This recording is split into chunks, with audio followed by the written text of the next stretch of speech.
Thank you. Everyone can hear me okay? Good. As you've been told, my name is Lisa Black, and murder is my day job. I am a forensic specialist for the Cape Coral Police Department down in Florida. And before that, I worked at the coroner's office here in Cleveland, and that's my day job. I also write murder mysteries, and that's my days off job. So I can't tell you when I started writing because I just always did. I would write letters to my favorite cousin, and I'd include little stories putting us in our favorite TV shows, which at the time was Batman and Star Trek, the original Star Trek, and what they would call fan fiction today. And I only wrote mysteries and adventures, and I always wanted to be a detective, but I didn't want to be a cop. I wanted to be a detective like Ellery Queen was a detective, where you just work your own hours and do your own thing and then just call everybody into the library and tell them who did it. And all the arresting and chasing people is left to someone else. But people can say sometimes that people who like murder mysteries are obsessed with death and violence, but I don't think that's true. The requirement for any story is to raise the stakes. In Pride and Prejudice, Lizzie at first doesn't like Mr. Darcy, and she's more concerned about Jane, but then she starts to like Darcy, but then Lydia's screw-up might ruin her chances, so the stakes raise. And of course, this is especially true in thrillers, and the stakes can't get higher than life or death. So don't beat yourself up for liking murder mysteries, and I won't beat myself up for writing them. However, I didn't plan to become a writer ever. I've never even taken a writing course, though I wish I had, because perhaps my learning curve would not have been quite so steep. In high school, I went to Washington, D.C., and I fell in love with the city, meaning I loved the buildings and all the monuments and all the marble, not what people actually did there. What people actually did there bored me silly, but I didn't figure that out in time. So I should have been an architect, but instead I majored in political science, graduated with no marketable skills whatsoever except typing, and became a secretary for 10 years. So then I'm sitting in front of a word processor all day, so I thought, well, what the heck, I'll write a novel. How hard can it be? So I wrote 6, most of which are all 6 of which are and should be up in my attic. By the third one, I deigned to contact an agent. And since I was a secretary, I was very organized about it. I had like a 6-page, single-spaced spreadsheet of agents and address and date I contacted them, and if they contacted me back, et cetera, et cetera. So I would send out 10 query letters at a time. So then one momentous day, I'm skipping ahead. So by the 6th one, I figured out I not only needed an agent, I needed a new day job. So I went back to school on my lunch hour to Cleveland State and got a degree in biology, specifically to go into forensics. And when a position opened up at the coroner's office, I got to work long hours for lousy pay in a badly ventilated building, an hour's commute from my home, with carcinogens, biohazards, bleeding, decomposing bodies, and a slightly pathological boss. I was in heaven. All of this was post Silence of the Lambs, but pre-CSI. But still, when I went to a party, people actually wanted to talk to me. That had never happened before. That was revolutionary. So I didn't write when I was at the coroner's office. I didn't even read except for textbooks and true crime. But I was experiencing. So for 5 blissful years I experienced until my husband got fed up with Cleveland weather and dragged me 1,400 miles away to Florida. So suddenly I had no job, no friends, no family. I started writing again, I think, just to stay sane. It gave me something to focus on besides how miserable I was. And since I always wrote mysteries, and now I had the forensic background, it just made sense to apply the forensic background to telling the mystery story. And at the same time, a little show called CSI had premiered, and the stars sort of aligned. And then one momentous day, my first agent called up and asked to represent me. And I said yes. And she was no one I knew. I didn't have any special in with her at all. I was just another query letter that showed up on her desk. So she auctioned my first book, which was published in 2005. And Unpunished is my 11th traditionally published novel. One of my books made the New York Times bestsellers list, and one has been optioned for film. And assorted ones have been translated into 6 different languages. So, but I never quit the day job. Still have my day job. So in my work at the police department, I spend about 90% of my time sitting in front of a computer looking at fingerprints, which is exactly as exciting and glamorous as it sounds. I process crime scenes, burglaries, robberies, of course, serious crimes, homicide, suicide, sexual assault, grow houses, which is when someone has converted the inside of their home to growing marijuana. And I do a lot of photography. And it's a comfortable job, except when you have to process an unair-conditioned home in the middle of August in Florida, or when you have to get out of bed at 2 o'clock in the morning because someone broke into the 7-Eleven. There is nothing exciting or glamorous or cool about this job at 2 o'clock in the morning. Not when you're over 50. So most murders occur on the spur of the moment. It's like 2 people get in a fight, and all of a sudden one's dead and the other one has to figure out what to do.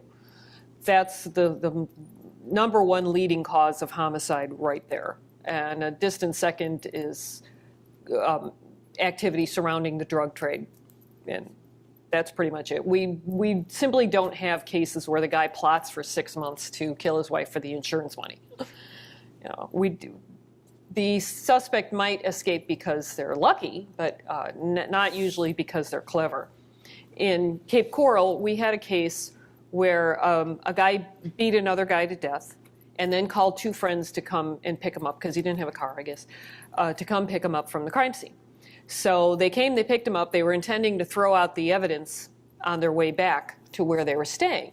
And Cape Coral is across the Caloosahatchee River from Fort Myers. It's actually a suburb that's like 4 times the size of Fort Myers. And there's 3 bridges that go across this river. So they're driving across the river, and he's in the back rear passenger seat. And he takes the murder weapon, which was a golf club, and he figures he'll throw it off the bridge and it'll go in the river. So he throws it out the window and it sails over the railing and goes into the Caloosahatchee River, no problem. So then he tries the next thing, which is a bag of bloody clothing. He had changed clothes, and he throws it, but of course that doesn't fly like a piece of metal, so it falls short and it falls onto the sidewalk. But the speed limit on this bridge is like 55 miles an hour, so they can't stop. Traffic's going too far. And on top of that, it's a toll bridge. It's $2 to come from Fort Myers. It's free going the other way, but it's $2 to come from Fort Myers to Cape Coral.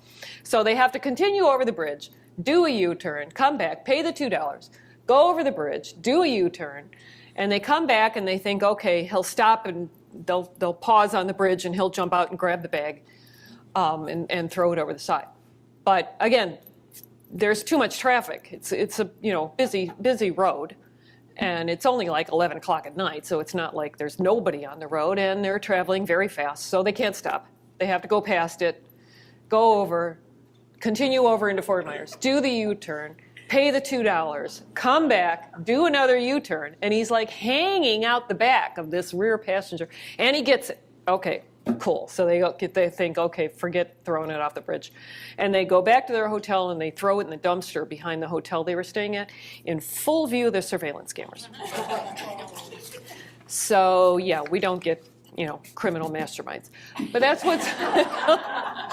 what's great about writing fiction, is in fiction, I can try and give Maggie opponents who are worthy of her, who are interesting. So I do use what I experience on the job in my books, but not usually as the main plot. I mean, most murders are simply not interesting enough to, frankly, to sustain an entire book. So I try to use the little details of my job, of forensics, and how it works in the real world. And especially things that might have been, misrepresented on film, like DNA tests aren't ready in an hour. And you can't just flick out the lights and spray luminol. You have to spend hours taping garbage bags and blankets over windows and putting electrical tape over ready lights and to blot out every every photon of light there is in the room to make it as dark as you possibly can. I also try to explore something I find very irritating on television shows, which is you can't find more evidence simply by looking harder. The evidence is either there or it's not. I mean, how much you want to find it really doesn't affect anything.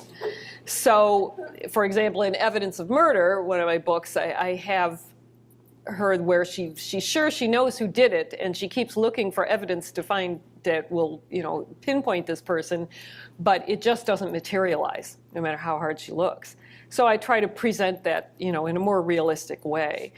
Also, of course, we don't wear designer clothes or high heels, especially when you're on your feet for 6 or 7 hours on linoleum.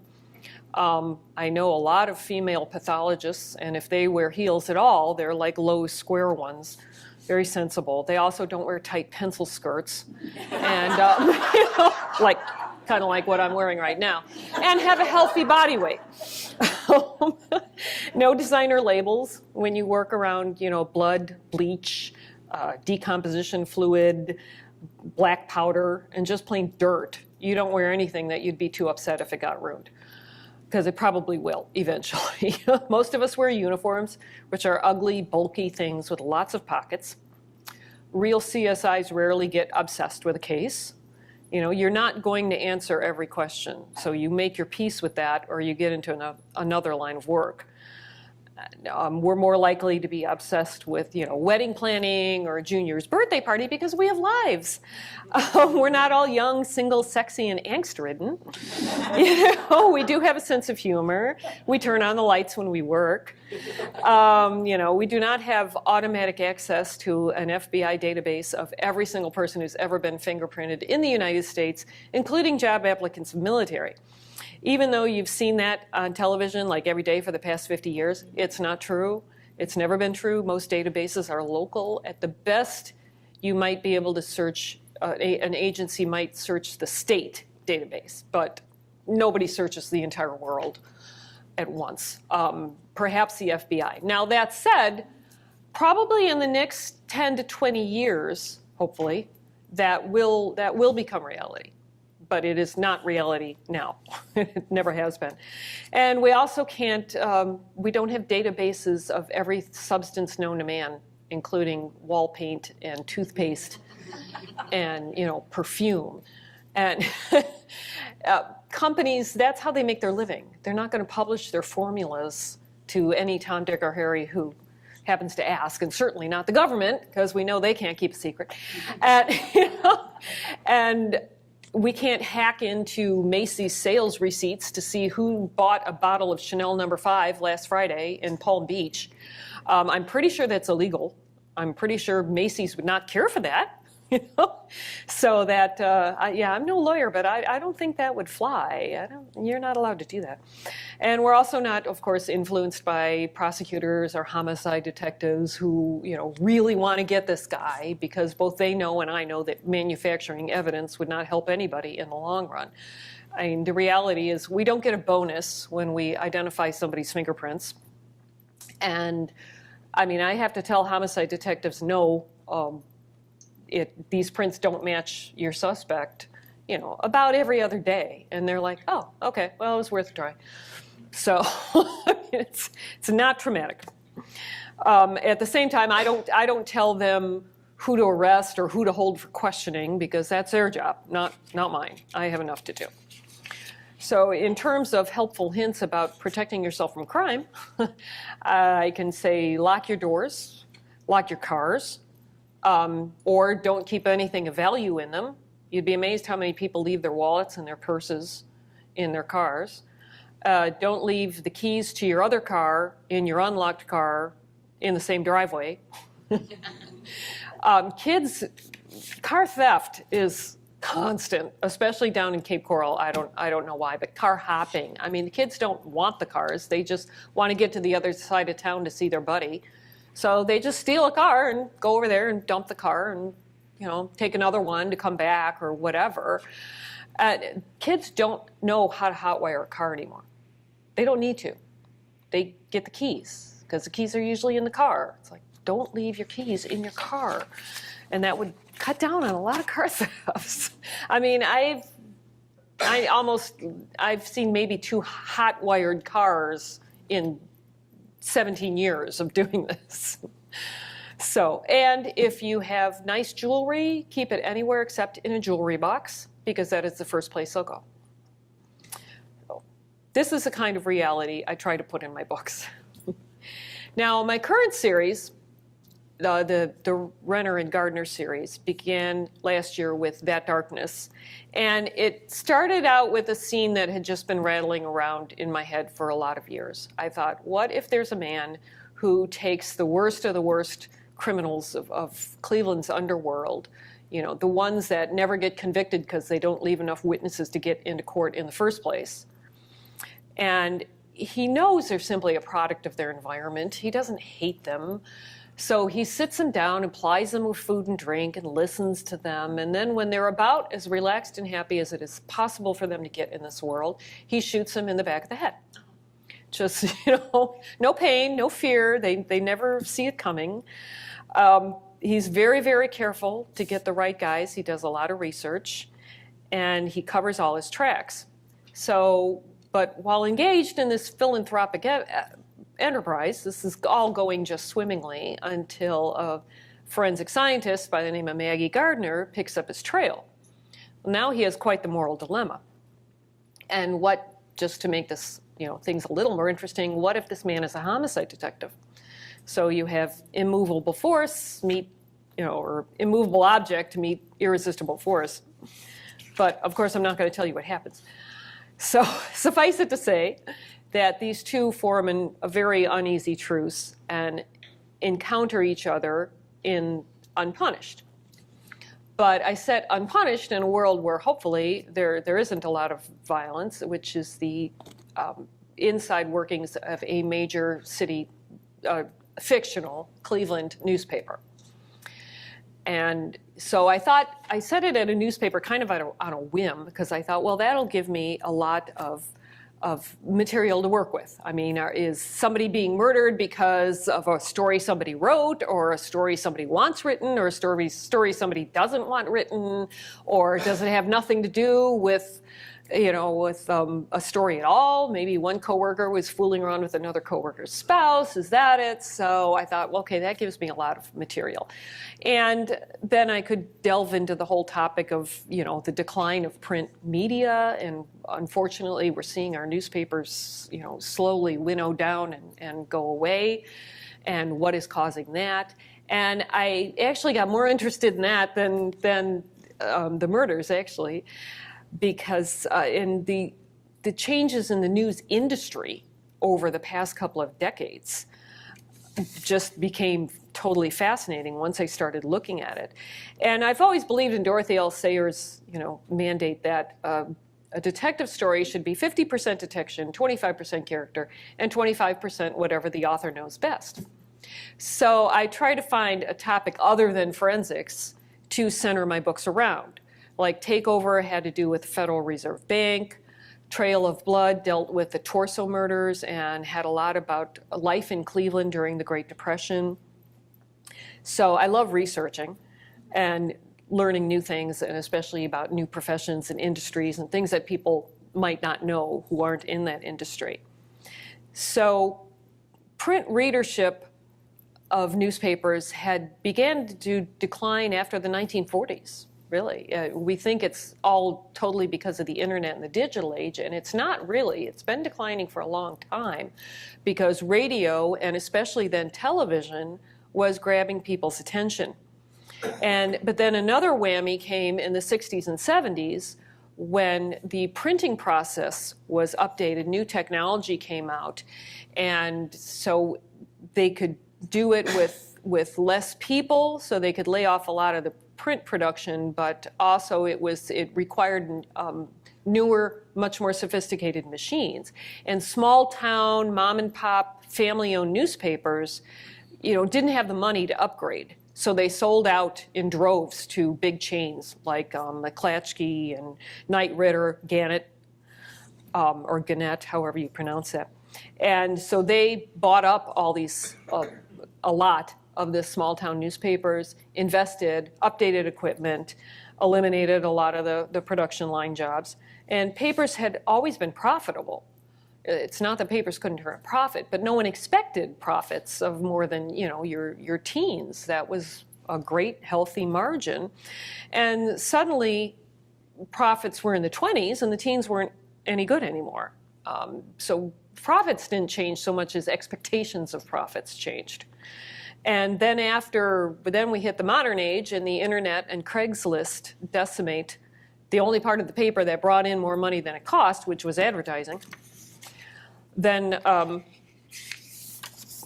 now news as an entity has kind of gone back to being biased and paid for by sponsor because it can't turn a profit any other way. And one of the first things to go is investigative journalism. It's the most expensive and least cost productive area of any news because they can pump hours of overtime and research and months and weeks of work into a story, and then it doesn't pan out, and which is just wasted money in the corporation's view, and money that could go into, shareholder dividends instead.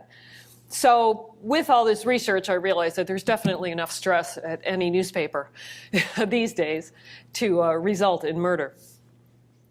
But all the research I did didn't help me on a few areas of trying to kill somebody at a newspaper printing office.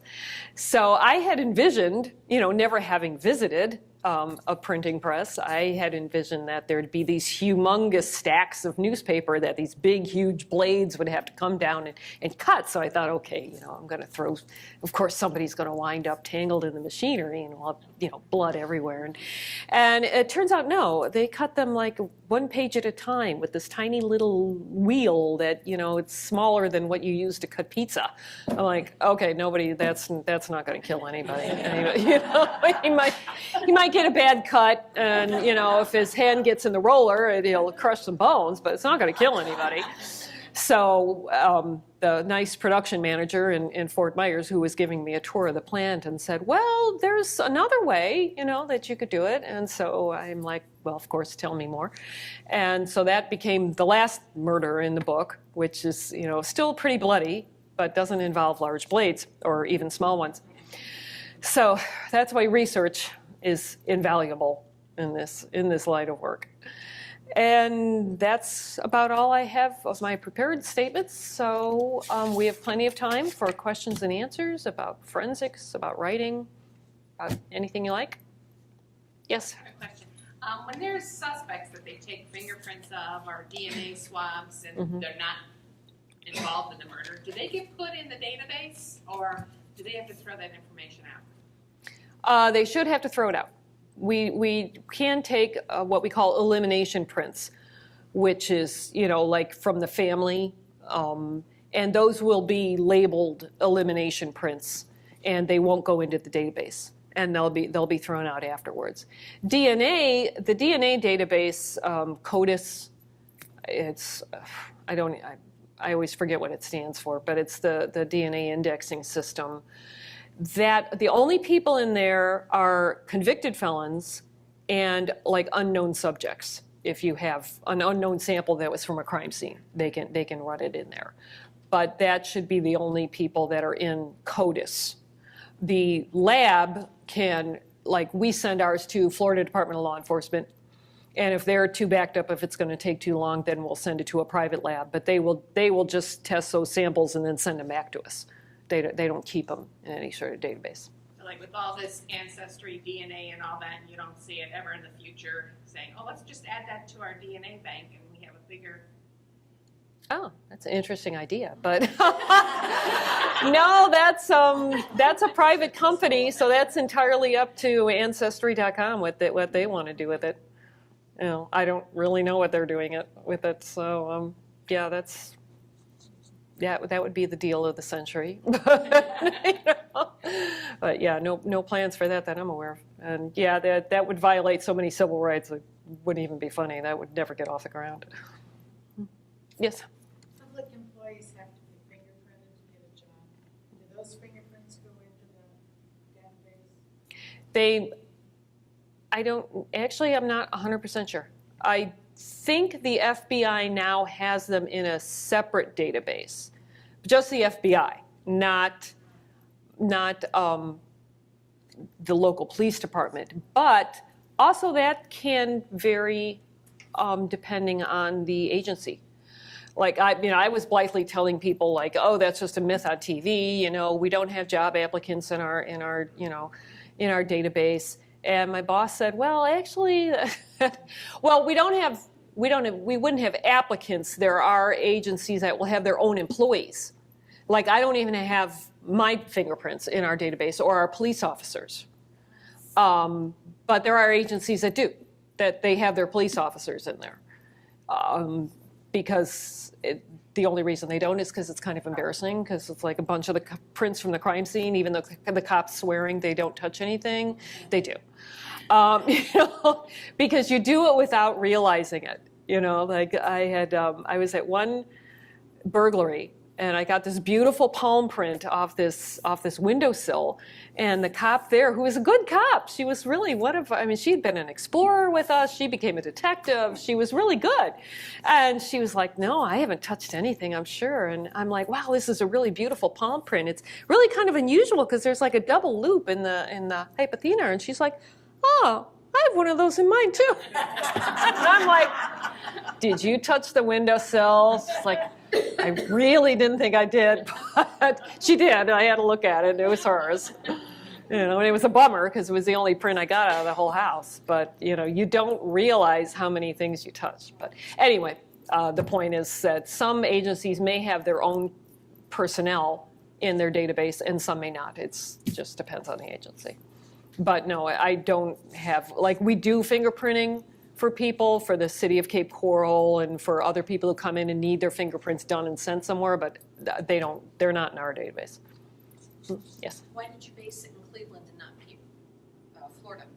Because there's a million series set in Florida, and I had already started basing my stories in Cleveland before I moved, and Florida is boring. And Cape Coral is really boring, which, we like being boring. It's largely a retirement community, and it's low crime, and it's the place you want to retire and relax. So people like it boring. But, there's no, if a building there is like 20 years old, it's old. There's no history. We're in Cleveland. I worked at East 14th and Euclid in the Hanna building, which was built by Mark Hanna, and it was almost 100 years old at that time. And you've just got so much history and so much to work with in Cleveland that I am just not interested in setting it in Florida. Yes? Back to the DNA, is there such a thing, and I guess I've seen this on TV, where you can send DNA samples in, and instead of that long period of time, I don't know how long it takes them to work on the DNA, but there's a preliminary one that can give you some kind of results in a few days? Is that such a thing? Or do you have to How long DNA takes, you can get the whole shebang in a couple days, depending on... a couple days. If you want to pay for it. Usually, how long it takes, you can't do it in an hour. It depends how they do it. Because they do a quantification step to see how much DNA they have. Then if it needs to be amplified, if they don't have a lot, then they clean it up, and then and they have to do positive controls and negative controls, and they do quality control. So that all takes a while. But if they really pushed it, they could probably do it in a day. But they may be backed up. Your average lab is first in, first out. So if they're 3 months behind, it's going to take you 3 months just because there's a backlog ahead of your case. Now, if, like we often have with homicides, prosecutors want it faster, or the detectives want it faster, so we send it to a private lab. That's accredited and does everything, with the right standards, but it will cost thousands. It will easily cost $5,000, $6,000 or more. And that's for like 3 samples. That's if you want it in 3 days. If you want it in a week, then it's a little less. Now, if a body is involved and exhume the body. Mhm. Since it's been embalmed, can you still get valid DNA from that? Yeah, I mean, you can take it from the bones or the teeth or things that aren't affected by the embalming. You know, you can't just take a blood sample like, you know, you could with a freshly deceased corpse or a live person. Patricia Cornwell writes a lot, and her Mm-hmm. famous character is Kate Scarpetta. And I'm sure you're very familiar with it. And she's into forensics and all that. Right. Pretty valid information in her books as well? Yeah. Yeah. Yeah, I believe so. I mean, I haven't read her super recent stuff, but yeah, I've read a number of hers, and yeah. Yeah, she worked at a coroner's office. She's not a doctor. A lot of people think she was actually in data entry or something like that. But yeah, she does a lot of research for her books. Thank you. Yes? Since you work full-time, can you tell us kind of how you write or when you write or how does that process happen? Well, I'm a planner. You'll find writers pretty much fall into two groups. They either make it up as they go along, or they plan the whole thing out. You know, before they start writing, they know how it's going to end. They know who did it and who they're going to kill and why and everything. And neither camp really knows how the other camp functions, but we wish we could try it. So I know I don't do a formal outline, or sometimes, like a couple of the recent ones, I barely write anything down at all. But I know, you know, I have in my head what's going to happen, all the major events, who's going to get killed and why, and who's doing it, and you know what my main topic is going to be for the backdrop, and you know what line of work everybody's in, that kind of thing. And so once I have that, and that'll take months really to get to that point. And because I'm usually doing research at the same time. And so then, but once I start writing, I usually have a word count that I like to write, you know, 1,000 words a day, 7 days a week, and depending on my work schedule, you know, because I've been on different ones over the years. I used to do like 2,000 words a day, 5 days a week. It's ridiculous, but I'm obsessed by it, and it works for me. It's like basically when it comes to writing, you do what works for you. And so, but I have like this fear that once I start, I won't stop again. So, I mean, if I stop, I won't start again. So it's like I have to keep to my little schedule once I decide how many words I need to write every day. So I try to get that done. And at the police department, right now I'm on 410s. I'm going to be going back to 12-hour shifts. So I will be like on 2 days, off 2 days, on, you know, work Friday, Saturday, Sunday, then I'm off Monday, Tuesday, then I work Wednesday. It sounds confusing, but you actually get used to it. And it's nice, actually, because I only work 3.5 days a week, you know, but they're 12-hour days. So then I have whole days when I'm at home, and I can adjust my schedule accordingly. So that's how I get it done. It takes me about 4 or 5 months to write a book, you know, which is, you know, not too bad. And then there's redrafts and things like that. Yes? You said you kind of have an idea of who's doing what. Mm-hmm. When you start writing, sometimes does it ever change? No. No, I don't, you know, people, yeah, people say, and you know, then my character started doing this and I just had to change the whole book. I'm like, I don't know how you do that, but you know, no, my characters don't talk to me, you know, which is great. I mean, I wish they would, but they don't. I just don't function like, they talk to each other, but I don't exist in their world, so why would they talk to me? I'm like in another dimension, so that doesn't happen. But yeah, no, I pretty much how I've planned it. And sometimes, you know, sometimes I have to rearrange things. Sometimes characters become more interesting than I expected them to be. Or sometimes they're not as interesting as I had pictured them being, which is, you know, a little frustrating. And so much of writing is just logistics. It's like I need to get the character from point A to point B, but there has to be a logical reason for them to get to point B. They can't just wind up there. So, you know, it's a lot of figuring out, you know, like, well, okay, how am I going to have her find this clue? And well, she's going to have to do this, but that wouldn't logically happen. So you got to go back and forth.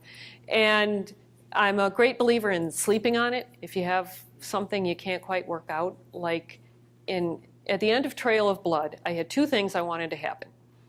And just no matter how I was trying to picture the segue from one to the next to the end of the book, it just wasn't flowing. I'm like, that doesn't really make sense. It's just not working. And I could still remember this, like it happened last week.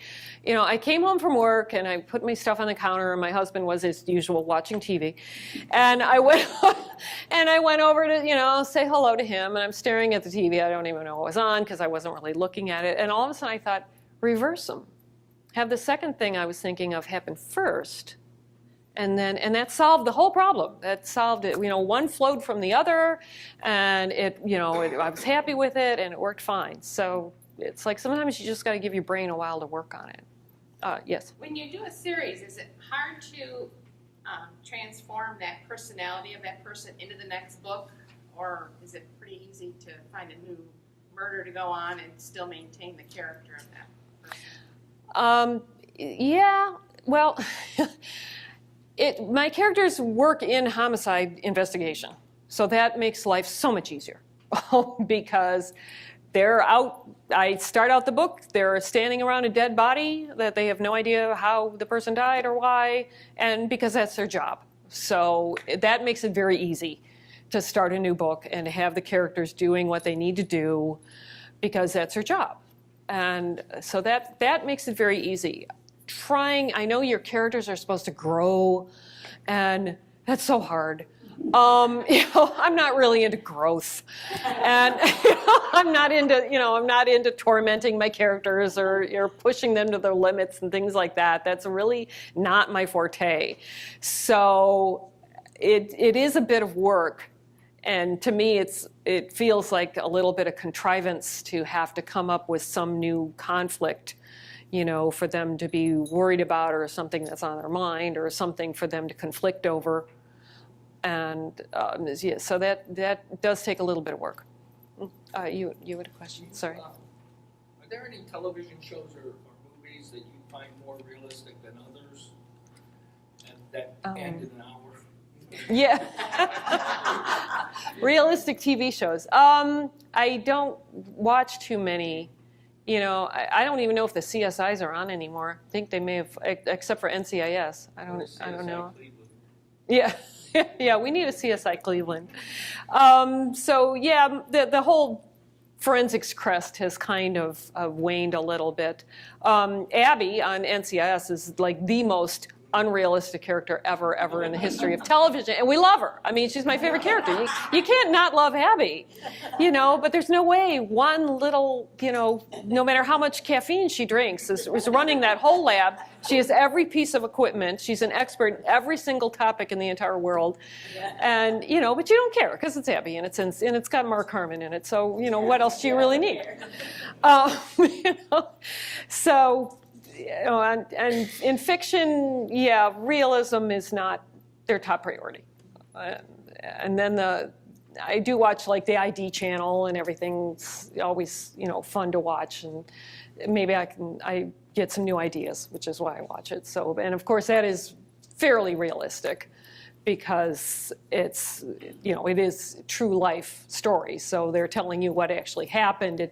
It's not as easy as they make it look when they've edited it down to an hour, but you can't help that. It's still good. Yes. What happened to the golf club bag throwing murder? Oh, they all got arrested. Oh, they did. Yeah. Actually, I don't remember why exactly. I mean, somehow the detectives got a tip that this person, was a friend of theirs. Because, I mean, it's not like we looked at every single video and, of every single hotel or anything, because we had no idea who but somehow they had them by, like, the next day.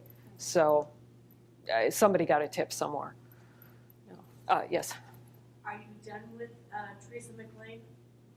I'd like to write more Teresa McLeans if I didn't have a day job and I had all the time in the world. Because, I mean, I did have, she still hasn't met the man for her. I had someone in mind. I had an ultimate plan for the man in her life, and he has not even appeared on the scene yet. So I would like to write a few more, but if I had time, yes. Talking about style now, not content. Mm-hmm. Do you you have an author or authors that, because of the way they write and the style and flow, you try to emulate or you take pieces from? Yes, my first book, I totally flat out imitated Tammy Hogue, because I think the second or third book of hers I read, I'm like, she has the perfect formula. She has the spunky little heroine with the tragic past and the standard bad boy boyfriend or love interest who's the standard tragic past, and the killer is always the one person in town that nobody would ever suspect, and she's got a fairly isolated little town setting where everybody knows everybody, and I'm like, she's got the perfect formula here. So even though she's a little overwrought because she originally wrote romance, but so her style I took a lot of pointers from. And then Lisa Gardner, who not coincidentally has the same last name as my main character currently, but I spell it differently. I have an I in it. I like her formula because she starts out a book with some violent event that often results in someone missing, because missing is so much more intriguing than just dead, because you don't know, are they dead?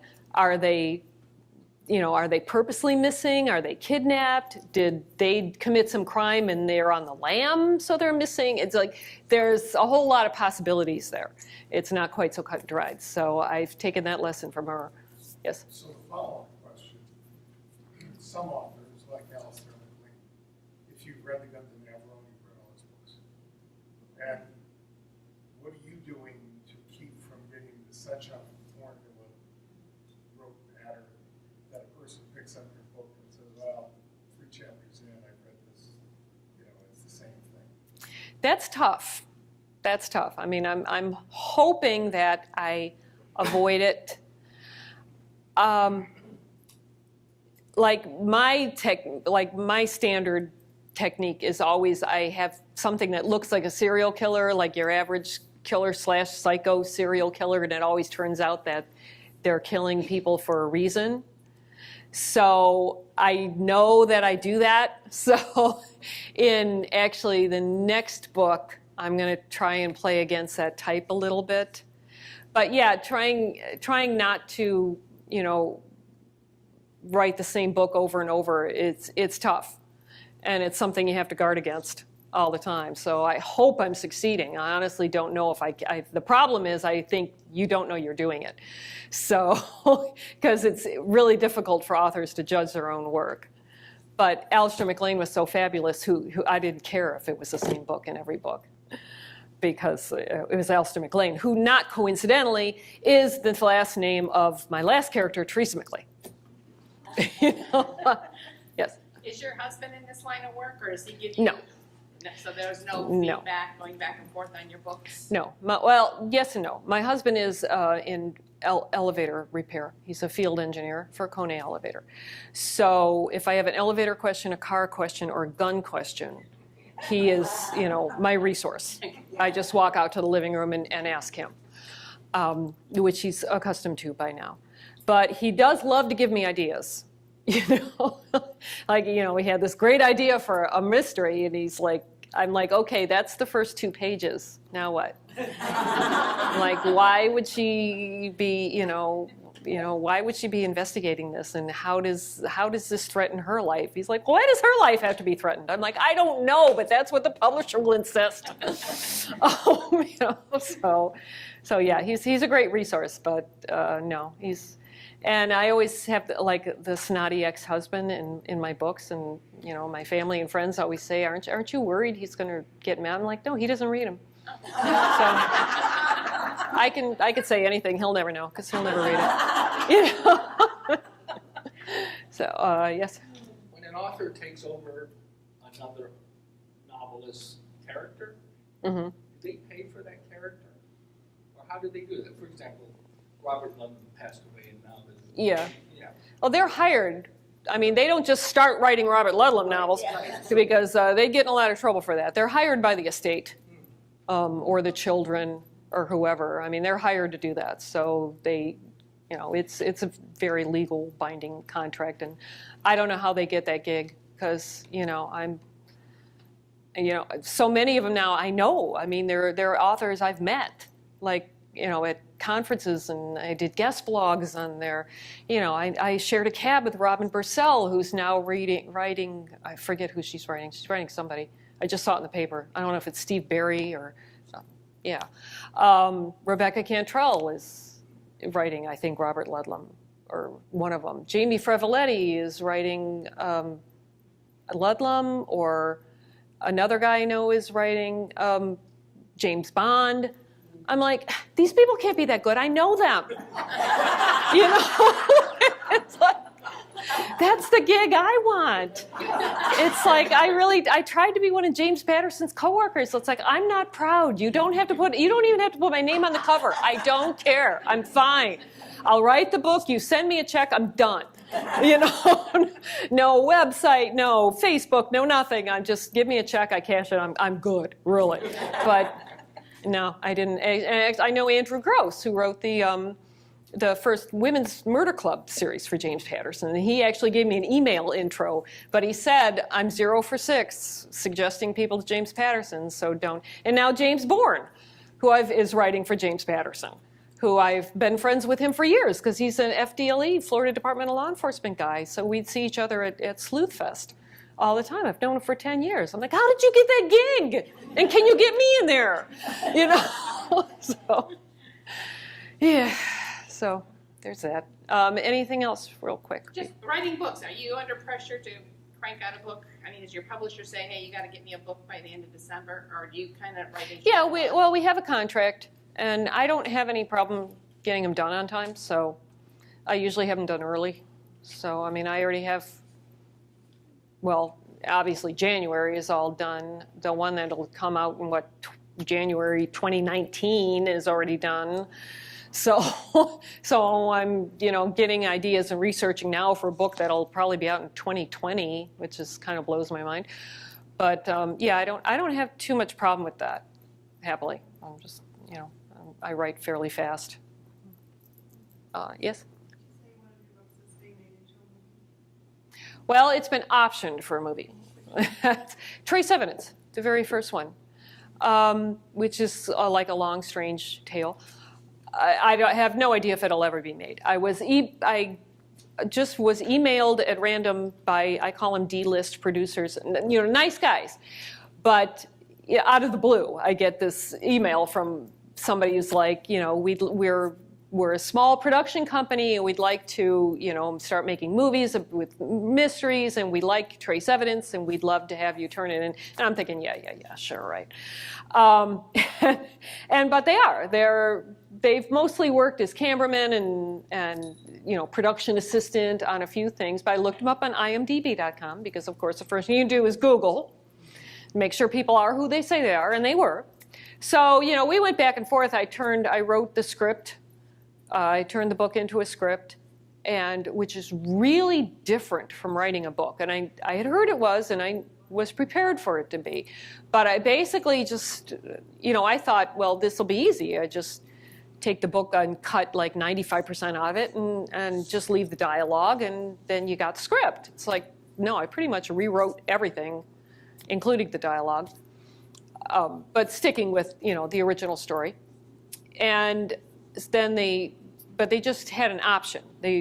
What they do is they pay you for an option on it. So they've got a year to get it in production, you know, and then it reverts back to me, so I can sell it again, you know. But except they paid me like $1,000 for the option for a year. So you're not going to, you know, I'm not going to quit my job and buy a Ferrari. Well, that kind of money. So, and then they paid me like, I think $500 to redo the second draft. And they're trying to pitch it to Lifetime. And as far as I know, this is still going on. They've been trying to sell it for like, I think 2 years. They paid me $500 for another year. So I'm like, oh, okay, you know, I'm not doing anything with it. And, you know, and now they're having another writer look at it who's someone Lifetime likes working with, apparently. Because studios all seem to have their writers that they're used to working with. which I think is a terrible idea because, I mean, if you've watched a lot of movies lately, you realize most of them are bad. So you would think Hollywood get the idea that maybe you should get some news people. And some are fantastic, of course. But nobody makes made-for-TV movies except like Lifetime, Hallmark, and Sci-Fi, which obviously I don't fall in the Sci-Fi category. So it's a long process. It'll probably never get made, but I'm okay with that because I get to say I had a book option for film. And I am also now a paid screenwriter, so which is pretty cool. So, and that's it. That's it in a nutshell. So when would you get your money? When it actually goes on TV, or when it's? I mean, if it's already an option and you wrote a screen, and like when? Yeah. Do I get any money at all? I don't know. Oh. I mean, I know it's all written in the fine print of the contract or something, but it's not much either way. I think.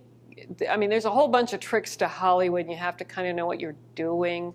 Like, never ask for a % of the profit, because on paper, movies never make a profit. Ask for a % of the budget, what it's budgeted for, because then you'll get that up front. And it doesn't matter that on paper it never makes a profit. So there's all sorts of things like that, and every contract is a little different. And I wasn't a member of the Writers Guild, the Screenwriters Guild, Writers Guild of America, because I had not sold a script. And now that I have, now I think I'm eligible to become a member.